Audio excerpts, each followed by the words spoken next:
তো খুতবাগুলি পড়া হয়েছে সুর দিয়া। আসলে খুতবা সুর দিয়ে পড়ার জন্য না, তেলাওয়াতের জন্য না। খুতবা একটা বক্তৃতা, বক্তব্য, আন্দাজ থাকতে হবে ওই রকম। তৃতীয় একটি বিষয় হলো মিজান থেকে শুরু হলো খুতবা ওয়াল আকিবাতু লিল মুত্তাকিন। বলা হইল শুভ পরিণতি কাদের জন্য? যারা মুত্তাকি তাদের জন্য। তোমরা তালেবে ইলম, ছোট মানুষ, ছোট কিতাব থেকে শুরু করলা, আর ছোট কিতাবে এই শিক্ষাটা কেন দেওয়া হইল? বোঝানো হইল তালেবে ইলমের জন্য মুত্তাকি হওয়া জরুরি। মানুষ যত মুত্তাকি হয় ততই তার ইলমে বরকত হয়। তাকওয়া তোমার ইলমের জন্য বড় ওসিলা। হযরত করাচি রহমতুল্লাহ আলাইহি, যার কথা আমাদের পূর্ববর্তী হুজুর বলছেন, উনি যে কোনো জায়গাতেই তালেবেদের শানে কথা বলতেন, তো এই কথাগুলি বলতেন। যার মধ্যে একটা কথা ছিল তালেবে ইলমের কাজ কি, করণীয় কি, তার সিফাত কি হবে। উনি বলতেন সবসময় তাকওয়া। তালেবে ইলম যে নিজেকে যত বেশি গুনাহ মুক্ত করবে ততই বেশি তার ইলমে বরকত হবে। তোমরা পড়ছো বেশজুর কিতাবের মধ্যে গুনাহ করলে কি ক্ষতি হয়, তার মধ্যে একটা আছে ইলম থেকে মাহরুম থাকে। তুমি যে ইলম শিখতে আসছো এই ইলম তোমার নসিবে হবে না, মাহরুম থাকবা যদি তোমার মধ্যে তাকওয়া মানে গুনাহ বর্জনের সিফাত পয়দা না হয়। এই জন্য তুমি মেহনত করবা, উস্তাদের সোহবতে থাকবা, মাদ্রাসায় পড়ে থাকবা, সব কিছুই করবা, কিন্তু তোমার মধ্যে থাকতে হবে তাকওয়ার সিফাত, গুনাহ বর্জনের সিফাত। ইউনূস সাহেব রহমতুল্লাহ কথা বলছেন, যিনি মাদ্রাসায় পড়ে থাকতেন, শুধু পড়ে ছিলেন তা না, উনি তাকওয়ার সাথে ছিলেন, গুনাহ মুক্ত অবস্থায় ছিলেন। এই জন্য আল্লাহ তাআলা ওনাকে ওইরকম বড় বানাইছেন। এই যে তুমিও তালেবে ইলম, তোমারও কাজ হলো গুনাহ মুক্ত থাকা, তাকওয়ার সিফাত অর্জন করা। এটা আজীবনের জন্য। আল্লাহ পাক রব্বুল আলামিন সেই বুঝতেন, আমলের তৌফিক নসিব করেন। আরেকটা জরুরি কথা হলো ভাই, ইলমের দুইটা অংশ, একটা নূরে নবুয়তের আর একটা ইলমে নবুয়তের। আজকে তালেবে ইলমের সংখ্যা মাশাআল্লাহ বাড়ছে অনেক, আলেমের সংখ্যাও কম না, কিন্তু সারা দেশ থেকে দিন পর্যায়ক্রমে বিদায় নিচ্ছে। দিনের কাজগুলি আগে বাড়তেছে না, সমাজে দিনের ব্যাপক প্রভাব পড়তেছে না। মানুষ দিন দিন দুনিয়ামুখী হইতেছে, বদ্দিনই মুখী হইতেছে। কেন?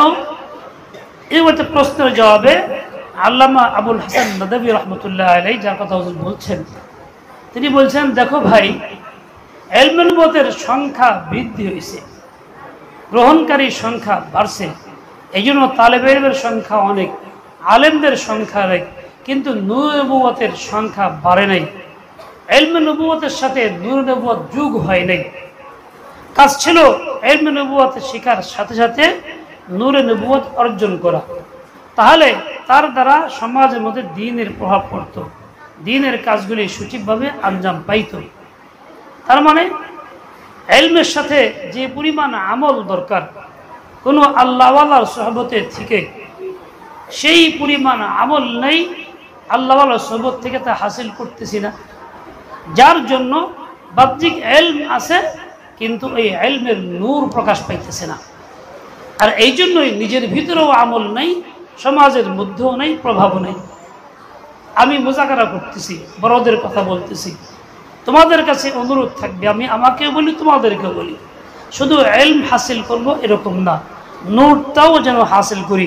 এখন থেকে কোনো আল্লাহওয়ালার সোহবত তালাশ করি, তার মশওয়ারা মোতাবেক জীবন যাপন করি,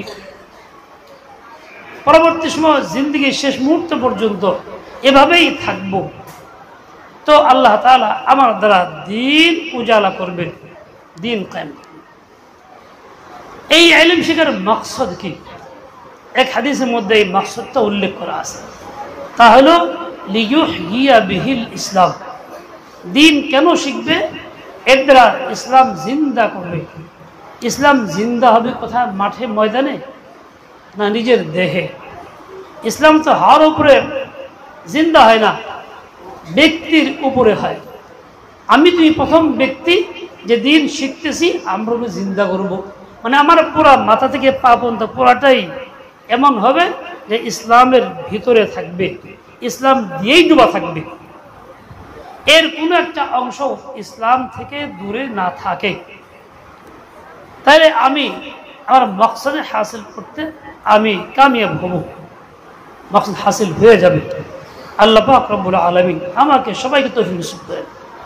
ভাই ইলম কি জিনিস, হযরত মুফতি শফি সাহেব রহমতুল্লাহ ভাষায় উনি একটা কথা বলছেন, इल्म वो नूर है जिसके हासिल होने के बाद बगैर अमल के चैन न रहे।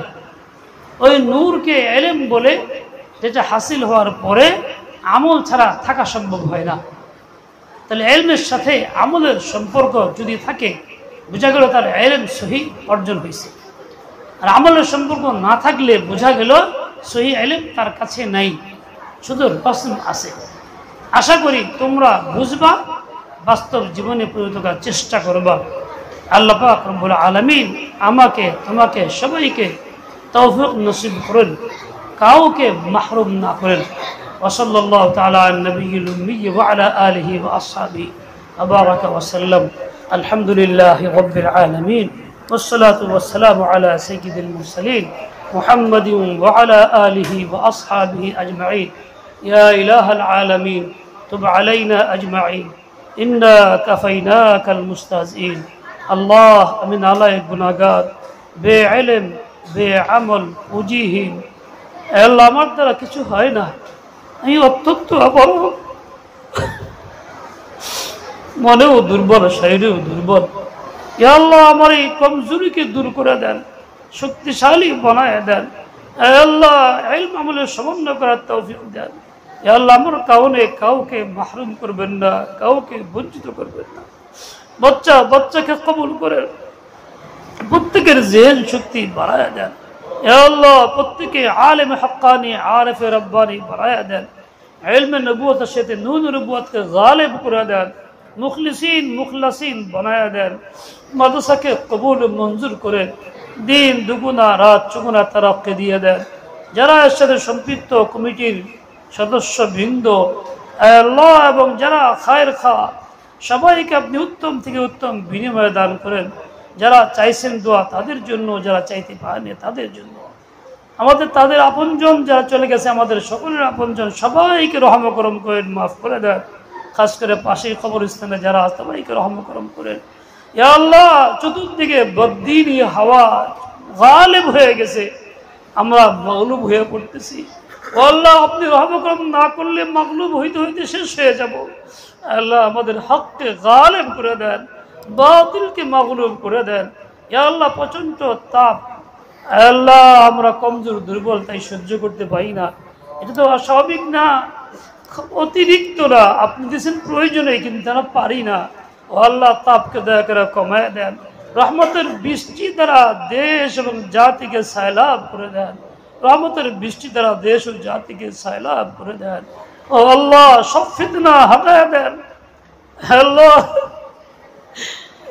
কাদিয়ানী হিজবুত তাওহীদ, আল্লাহ কত রকম পঞ্জাতন শিয়া, ইয়া আল্লাহ সব রকম ফিতনা থেকে, আহলে হাদিসের ফিতনা থেকে উম্মতকে হেফাজত করেন, বাঁচায় দেন। আকাবের তরিকা চলার তৌফিক দেন। اللهم علمنا ما ينفعنا وانفعنا بما علمنا. اللهم كل خير لكل مسلم ومسلم. يا الله